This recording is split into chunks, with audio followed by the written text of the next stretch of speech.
น้องสิเขาเวียงน้องไผ่เอาคำเลยน้องสิเขาเวียงน้องไผ่อ้าวหมู่ผ้ามาบ่อยู่เบื้องนั้นบ่เบื้องนี้โคมเก่าบ่ลองแชร์ถามหมู่เบื้องหมู่ว่าแนะนำมาน้องอยู่บ้านยังฮะเขตสมบูรณ์เมืองพวงโอ้สาวพวงแม่นบ่สาวก็หรือมีครอบครัวแล้วมีผัวแล้วมีลูกจักคนล่ะน้องชื่อหยัง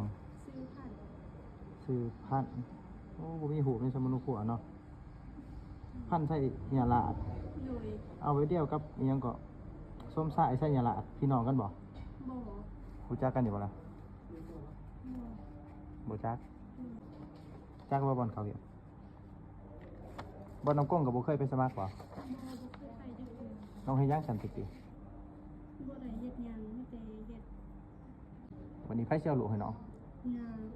ย่าบ่จักปีละอายุลูกครับลูกบ่6 เดือนปลาย6 เดือนปลายเสียเวียได้อยู่บ่เด้ได้ลูกกินนมเสริมบ่แข็งแรงจะตีน้องอันนี้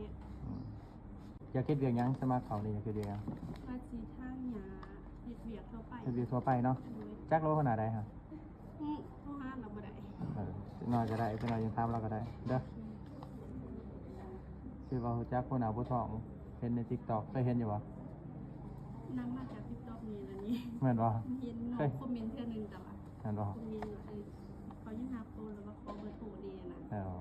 จังว่าอายได้ตอบอยู่บ่ล่ะบ่ อาจจะบ่เห็นเนาะเพราะมัน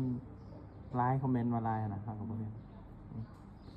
ฝากเขามาสมัครเวียกดิฝากเพิ่นผู้ใดยังมาสมัครเวียกฝากทุกคนในเด้อไผที่อยากมาสมัครเวียกหันมาสมัครอยู่ที่นี่ได้เนี่ยครับปกติเนี่ยครับปกติฝากติดตามผู้หน้าผู้ท้องนำฝากติดตามผู้หน้าผู้ท้องนำเด้อ